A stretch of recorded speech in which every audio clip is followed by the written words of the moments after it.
And even after everything that went on in South Africa, Nelson was still fighting. Still fighting. So keep fighting, Smokie.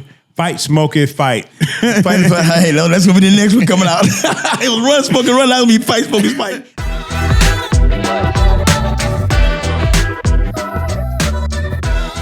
Life is good. All right, guys. What's up?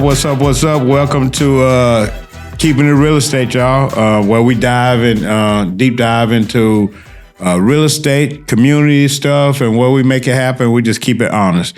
So in this episode, we got another special episode. Last time we had this man on the show, it was a special episode because one of my highest profile guests that I had so far. But with that high profile comes shade, comes light, comes a lot of stuff. So one thing that I've noticed last week, one of my constituents reached out to me and said, Did you see the footage? And I was like, what? Wayne Dolcefino took your YouTube footage and decided to kind of throw a little mud at my man, Captain James Smokie Phillips. So I wanted to bring him back because we wanted to keep it real. We wanted to keep it honest. Wayne said, I didn't ask any tough questions, Wayne. I got you, man. I got you. I ain't finna ask no tough questions. But I'm going to ask some honest questions, and this man going to give me an honest answer because he already told me that. But one thing I want to kind of shed light on, I don't like the way that he actually did this, right? So my interview was just there based on providing information to the community, candidates. I just happened to know this man, so I invited him on. I would have invited Michael Coleman on here as well, or Gary Clark, not Gary Clark, Gary Hicks Sr., on here as well if time would have permit. But if you want to come on and say something, you got time.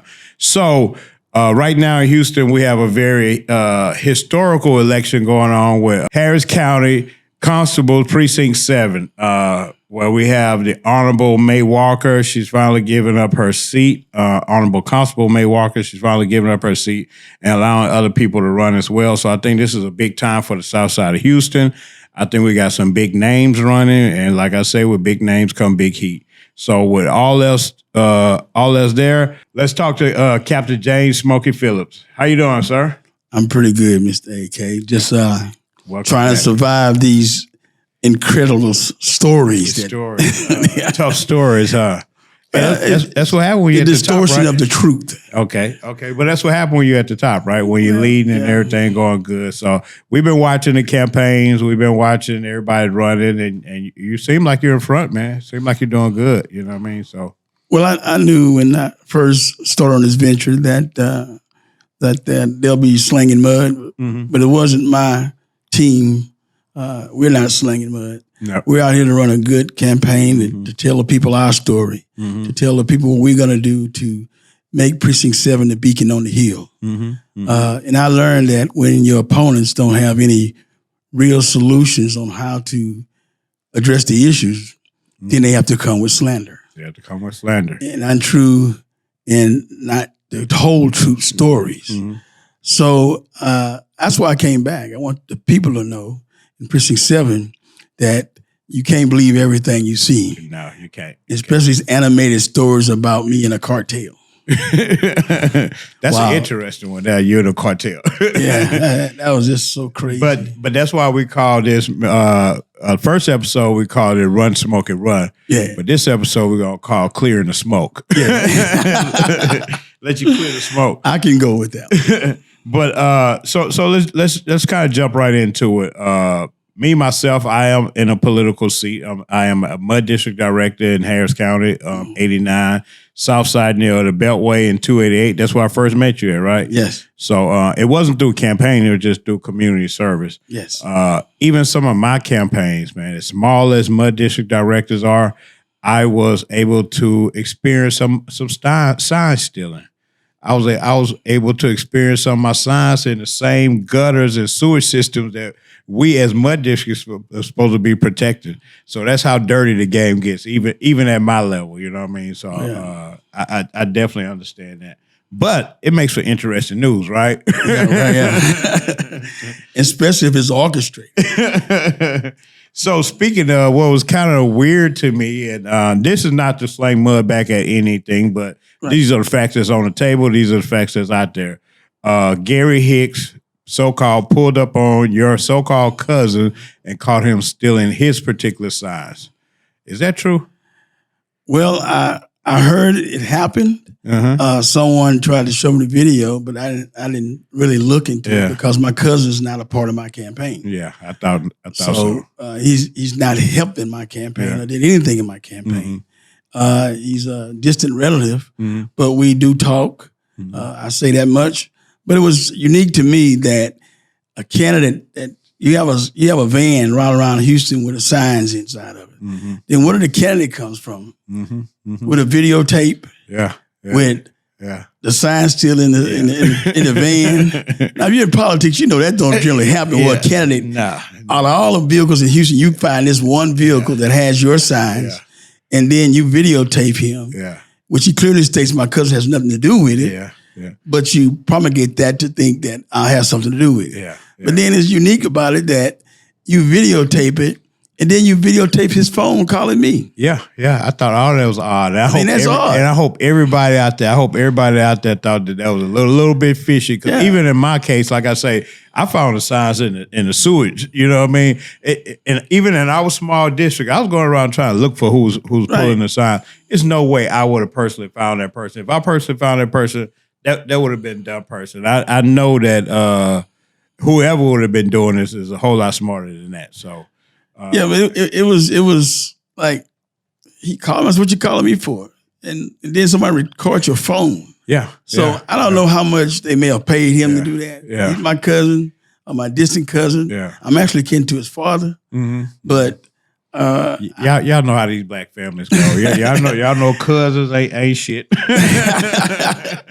I don't know what made him do that, but I have, like I said, he has nothing to do with my campaign, and they try to mislead the public like he does, but he actually don't. But I also saw some of your stuff being deframed, some of your signs being tore up. They cutting them, they painting them, they slicing them up. And let me tell you this, AK, I don't have to play dirty politics to win. My record speaks for this community why I'm running. And secondly, I bought 175 signs. That's all? 4x8s. 175 is a lot. I was about to say, okay, your stuff be everywhere. So that's why it's everywhere, because it was a campaign decision to go with a good sign game, then come back with a good media game. Social media been on point too. Media game, sign game. So if someone who has less than 175 signs, what I look like getting to a sign war?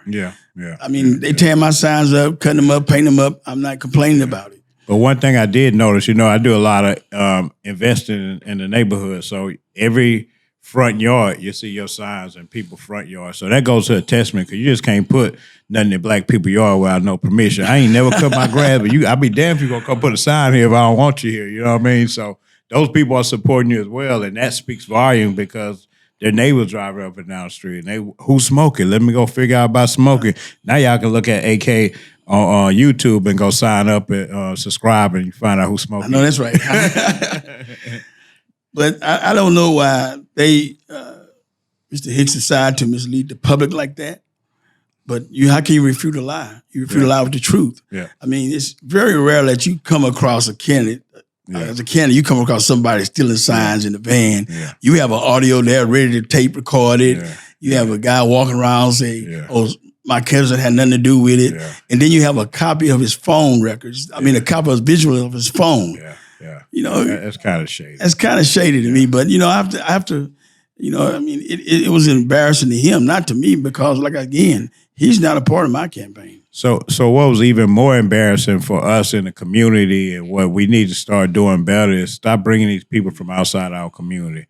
I don't know Wayne. I remember watching Wayne when we was younger. I didn't really care too much. I've never been a fan of the news. So like was mentioned earlier, that's all tabloid news. You know what I mean? And I think one of the reasons he's not there no more, because we got a lot of tabloids everywhere. We don't need you on 13 News giving up mudslinging stuff, because we got it everywhere. So I think that's why he's one of the reasons he's on the sideline now. I think Hicks or Coleman or whoever brought this to Wayne, I think they should have came to the community and brought it to the community. It's a plenty. You could have went to Isaiah, right? Isaiah would have came and talked to him. You know what I mean? Anybody could have talked to him, but Isaiah would have told the truth. He would have made these false animations of some cartel BS. But at least he could have came into the community and had that conversation. You know what I mean? Now you're throwing that out there in all of the city. You're making 3 black men look bad. You know what I mean? Regardless of how they feel and who did what. You know what I mean? And that was 28 years ago when the fight was on for African-American deputies in the sheriff's office. 28 years ago, we faced a lot of racism. We faced climbing the hills of the mountains of discrimination, disparate treatment. And I spoke out against it. Yeah. And, when all this happened, I didn't know what they were talking about. And at the end of the day, the judge ruled that they were lying, that they gave false information. I mean, I'm an African-American man in this country. So hold on. Let's back up. Are you going to this Cali cartel accusations that they talked about? Is that what you're referring to? Yeah, because, to mislead the public is tough, especially some type of media organization. Yeah. To come with this stuff. Got responsibility. Is irresponsible. It's certainly irresponsible. And the one thing us as black folk, we believe anything somebody say negative about us, and we run with it. Yeah. Now, 28 years ago, I was a young freedom fighter, they call us. And I saw something happen where a black inmate was beaten in jail by 2 whites. And I didn't like it. I said, I have to say something. And I started recording and documenting stuff and writing letters, say, this is wrong. Yeah. And I was calling by a lieutenant one day, say, leave that stuff alone.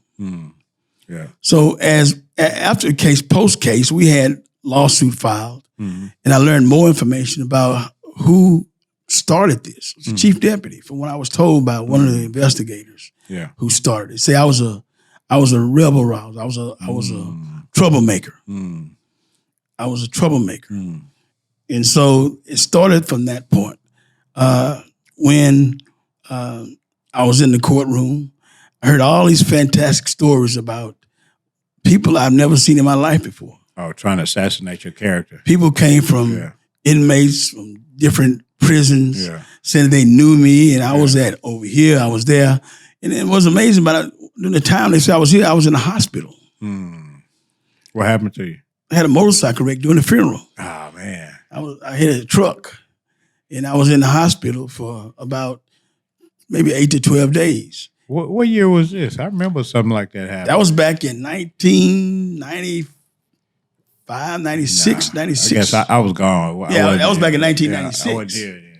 Okay. But I've not been shy to talk about what happened. Because it was wrong, and the misguided law enforcement officers.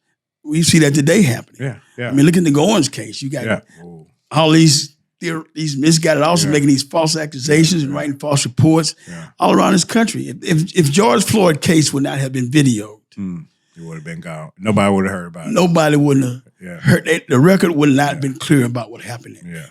And it's a lot of things. And we talked about that before in your campaign as far as expunging records as maybe fraudulent or whatever. That's right. I added that as part of my campaign because I felt a sting of that. Yeah, you was there. And as part of my social side of the social justice side of my campaign is to go after young black, brown men who misguided officers that create these records on. Yeah. Everybody think, oh man, Smokie, how you beat the government? I didn't beat they lied. Yeah. And I walked out of there a free man. Yeah. You didn't beat it, they lost because they lost cheated. Because they cheated and they lied. Yeah. They created false affidavits. They created altered surveillance for the surveillance logs. I couldn't believe it. I sat there in disbelief. And you know what? I'm gonna tell you this, AK. When I saw the Wayne Dolcefino cut up piece, and I saw my opponent say, "How could he afford Dick DeGarren?" And I said, "We all remember that name." I mean, my family did well. My mom did well. My dad did well. And I never heard of him until this happened. And it came about because my mother sold real estate for another lawyer. a friend of Dick DeGuerin's, Power Real Estate. Paul Nugent, real estate, guys. She did real estate sales for a guy named Paul Nugent. Okay. And he was my lawyer from the beginning. Okay. But the government said they had some woman that I never knew was going to say something about me, and they disqualified my lawyer in the middle of my case. But they weren't going to disqualify Dick. Well, the way I got Dick was I asked Mike DeGuerin, Mike, who can I go to next? He said, go to my brother. He's right down the street. And that's what happened. So that's how I wound up with him. And then that's kind of crazy to say, like, why would he go get this high-profile lawyer? You fighting for your life, you know what I mean? If you got the family and the means, why not go get a high-profile? You know what I mean? So I would have did it too. when you mislead the public to say, oh, he's a deputy, how could he afford that if he's a deputy? Mm-hmm. Well, he didn't know the resolve of my family, the finances of my family, and everybody knew that that I was not a part of whatever they claimed they were, and they pitched in and helped. Okay, I would say, man, that's kind of telling to say, because right now I think one reason I was out of place. I mean, I think Wayne was out of place, or whoever took it to Wayne was out of place for taking it out of the community. Because right now, here is one of our most major elections in Houston. Is one of, at the times that most people don't realize how important these midterm elections is, the small elections are, and the fact that we're just getting out of this whole relationship with, well, I don't even want to say we're out of it, but we're starting to turn the corner with law enforcement, right? This is the bed where things can happen, right? This is the bed, like putting the right people in place out of you three guys is very, very important. So to have Wayne, somebody outside of the community, to come in here and kind of throw up all this mud so we can be sitting here and obviously might make the wrong decision because of something that he said or the way that he framed it together, I think it's really kind of shitty, man. I think that's why I didn't like it. That's why I didn't like being in the middle of it. You know what I mean? I just wanted to kind of like just bring the people to the people. You know what I mean? You say what you want to say. Bring the people to the people. But don't go out there and get no, well, I want to call them a lot of names, but don't go out there and get nothing like that. Well, you know, and I heard him say something about a Rule 35 my butt out of here. Yeah. That was kind of, that was a reach. That was said by a government witness. Yeah. Because it wasn't even your name? It wasn't even me. That was said by a government witness by the name of Mona Watson. Yeah. What they did was they put them all in the cell block upstairs. They were all in the cell block upstairs asking each other, what y'all know about Smokie? What do y'all know about Smokie? Yeah. Because we want a Rule 35 our ASS out of here. I'm ready to lie. One of the U.S. Marshals came and told us that, hey, you know they got all them guys upstairs against your client in one cell block. Yeah. Ooh. Something is, and the judge knew about it. That's why she, as every witness came down, she had the U.S. Marshal with them. So we all be thinking like, oh, these police on one side and we on the other side. It's not like that either, huh? Well, I mean, it's a lot of misguided officers out here. It's a lot of good police out here. Yeah. But I tell you this, out of all of my 40 years almost in law enforcement, I never had one IAD complaint about misconduct or use of force. That's good. And that's a good. Yeah, that's good. Well, I would say personally myself, all I know is you for service. I know you coming over here helping. I know if we got an issue over there in 89, you coming over helping. All the other stuff, I don't even know anything about. And like I say, I just wanted to clear the smoke and move on. So, well, 28 years ago is a long time to still be in the game. I say the game. I'm still here 30 years later. Okay. Well, let me ask you this here then real quick so we can kind of get off of this matter, kind of clear it up real quick. So what can you do to reassure these voters out here? Because we only got a couple more days left, right? We got till Friday is the end of early voting. And then on the 5th, we have Election Day, right? Super Tuesday, right? Well, I asked him, do you want to believe the truth or you want to believe the misleading lies? Okay. The truth is this, that as an African-American man in this country, going against the United States, and I walked out that door a free man. Yeah. And then months later, a lawsuit was settled for undisclosed amount of money. A man who is innocent don't go to Washington, D.C. and tell the senators, hey, this is what happened to me. Innocent man don't go to the FBI building and demand justice. Those are things I did because I said, how could this happen? Yeah. And I was puzzled every day, and I needed to find justice. And the lawsuit was settled with Harris County for a decent amount of funding, undisclosed amount we can't talk about because of the rules. I can't disclose it, but it was okay. But I really kept my good reputation than the money that followed after that. Yeah, well, man, after this election, all that shit gonna go away. That shit gonna go away. That's why a part of my campaign, I really want to add that in when I talk about the constable's office, the criminal law side, the civil law side.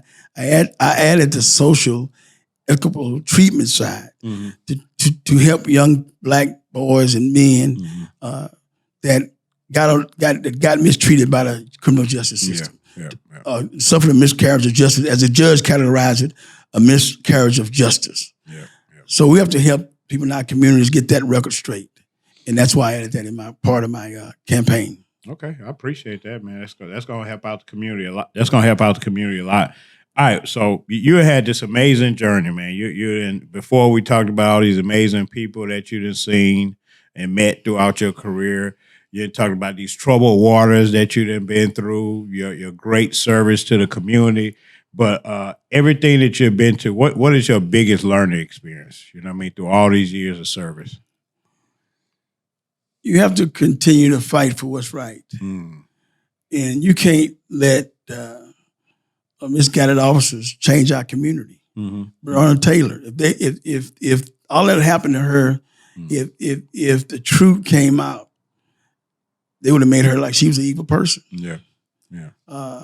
People that suffered fatal killings at the hands of police, they'd make it feel like they got to create George Floyd. He had his problems, but he didn't deserve to die at a tire wheel. No. I mean, he had his issues, but he deserved what he got. If the video wouldn't have been there, it'd have been a whole different story. And they'd have created him like he was resisting arrest. He did all this, he did all that. So my thing is to bring good law enforcement. I'm not going to allow people my deputies to create these fantasies on our citizens. You know, we love our police, but we want police to be fair and equitable and tell the truth about arrest. I think one of the things that you guys do, I'm not sure how this is set up throughout the rest of the country, but with the constables, you provide us the contracts. We talked about that before. Well, community or mud district can set aside and get another contract, get a contract officer. One thing that I've noticed about the times that we've been in this contract, we know those officers.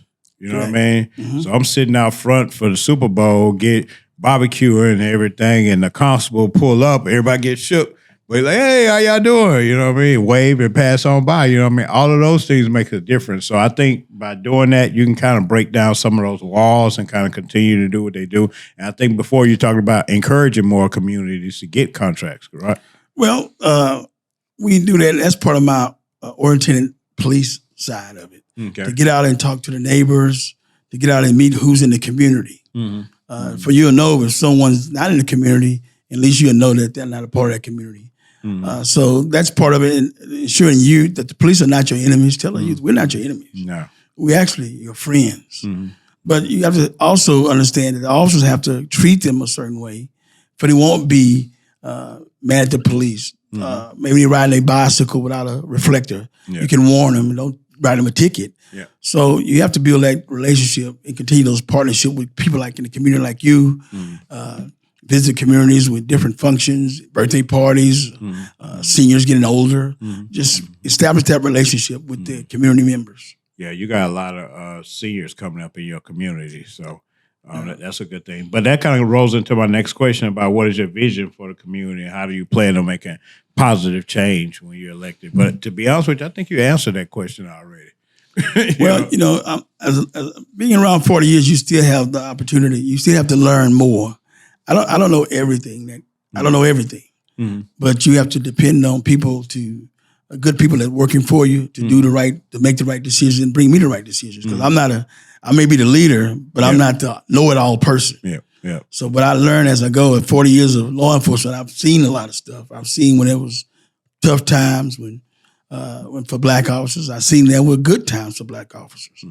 So, but I like to say that the people before me came before me.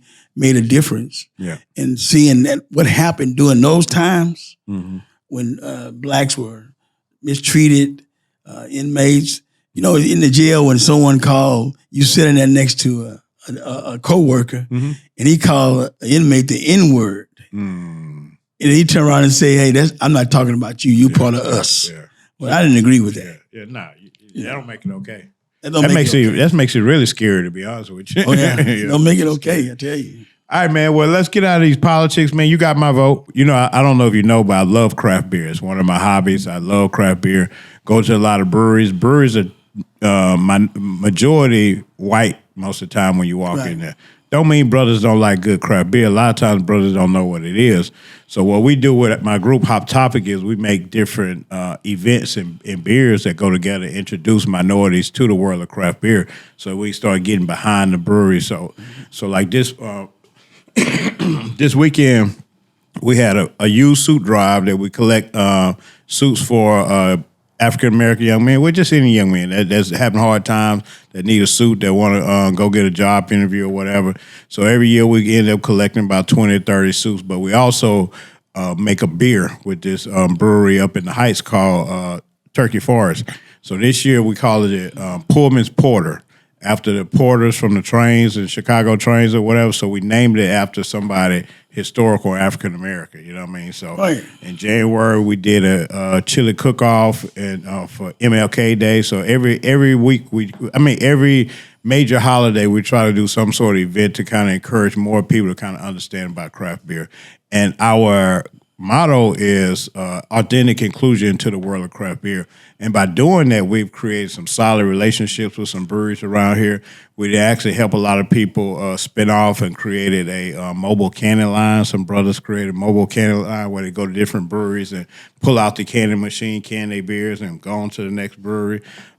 We got brothers down here, I think, a couple weeks ago, Culture, they was on my show. There's an African-American brewery. So they're the first African-American brewery in Houston. So by being included, you can start doing major things is my point. So once you start putting your foot in the door and you start cracking that door up a little bit, everything can start to happen. So my point of that, get included in shit, people. You know what I mean? No matter what it is, get included in something that we don't normally do. And you'll find your niche, you'll find your lane, and you can find something you can be great at. You know what I mean? So. Well, the irony of it all that we in 2024, and there's still things that we are excluded from. Yeah. I mean, the brewery is a big business. Yeah, it's big business. The liquor is a big business. Yeah. And imagine that we here today, as we sit here right now, that we are not included in that brewery stuff. I know it's tough. 1% of America's brewery is African American. Yeah. And I didn't realize a lot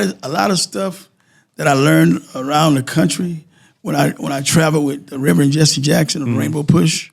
I traveled with him a lot of places, and I saw how the disparities in the African American neighborhoods, underserved, were.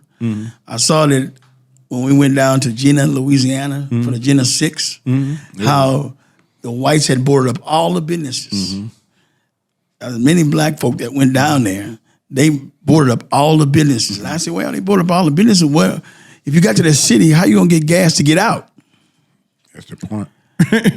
So it was, little things you look at and you saying, man, Jena 6 was 6 kids that was going facing prison time for a schoolyard fight. Yeah. So, we have to do better. Society has to treat us better. We have to have people like you that want to continue to say, hey, we need to make a difference. We just say, hey, tell everybody, hey, we need to be inclusion. We're part of this country like anybody else. Yeah. You talk about Black history. Black history is 24/7 to me. Yeah, it is. It definitely is. So those being my hobbies, give me a hobby that you got that's a little bit unusual that Smokie does that nobody would think Smokie does. I read. You read? That ain't unusual, Smokie. Well, a lot of brothers don't read. My hobbies are I read. Well, that is a hobby. Well, I thought it would be something. No, I collect cars too. That's okay. part of my hobby is collecting cars, old school cars. Old school cars. But I really like to read because I want to be informed. Yes. About what's going on in this country. I want to be informed what's going on in this city. Yeah. And you have to read to understand how to tackle the hard problems, how to be pragmatic in solving issues that come to you. So if you don't read, then you may miss out. Well, I read, but I don't read. I do audiobooks. Well, I do that too. Okay. I do that too. Matter of fact, I had the audiobook by Malcolm X. Okay. And every night before I went to sleep, I would cut it on and listen to it. Then I fall asleep. I wake up and start. And I finally got through the book. That's the beautiful part about it, right? You fall asleep, wake up, hit it again. But one thing you like reading, like it's a lot of things as how to deal with this world, how to deal with money.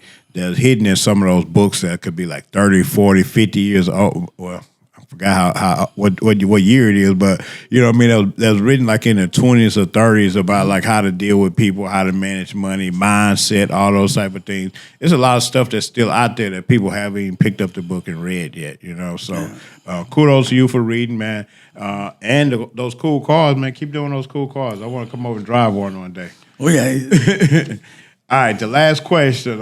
If you had a dinner with 3 people, dead or alive, who would they be and why? 3 people, dead or alive. This at Smokie's. I would say Smokie's victory party dinner. Nelson Mandela. I would say Malcolm X. Okay. And I would say Dr. King. Malcolm and Dr. King. All right, now you gotta say why. Why those? Each one of them got their own individual thing. This ain't our elementary school. Nelson Mandela taught us about freedom. Freedom. Dr. King taught us about peaceful revolution or peaceful protest. Dr. King did. And Malcolm X taught us about earning through revolution, getting our way through revolution.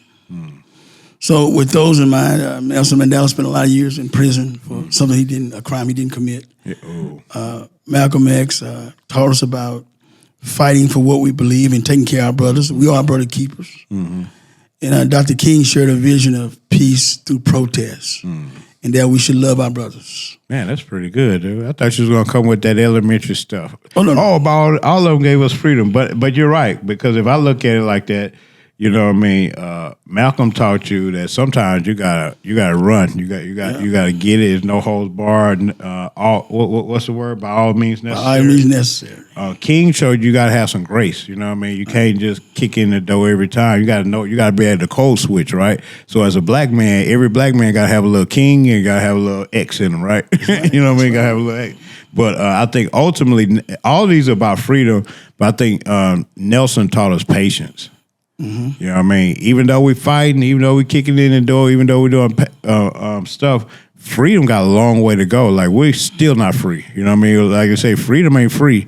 So there's a lot of stuff you got to do, and you got to be patient to wait till some people, I'm not saying wait till the gatekeepers open the door, but I'm saying wait till the process happens. You know what I mean? Because just because you're free, you ain't free. Well, yeah, just because you may have certain freedoms in this country, we still have to fight, continue to fight for our young folks, our young people growing up, because this is a tough world out here. And even after everything that went on in South Africa, Nelson was still fighting. Still fighting. So keep fighting, Smokie. Fight, Smokie, fight. Fight. Hey, no, that's going to be the next one coming out. It was run, Smokie, run. That's going to be fight, Smokie, fight. After we cleared the smoke out. Yeah. You got anything to say before you go out? Wrap up? I'm asking everybody to go out and vote. Vote your conscience.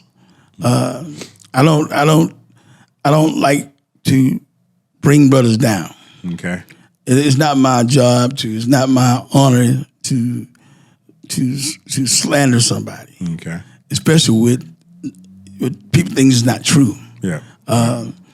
Nobody that on that Wayne Dolcefino hit was sat in that trial. Mm-hmm. Nobody knew that these people were making these outrageous lies up, and they just told me the judge called me and said, "Now he's going home."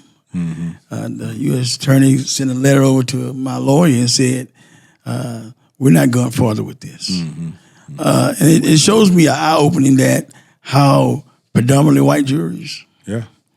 If you're a black man and you did it well. I worked hard a lot. I worked many hours every week, earning what I got, what I earned, and I worked hard. I didn't work for no cartel and all that crazy stuff. I worked hard. And I walked out of that courtroom a free man, but an injured man because of the lies. Yeah.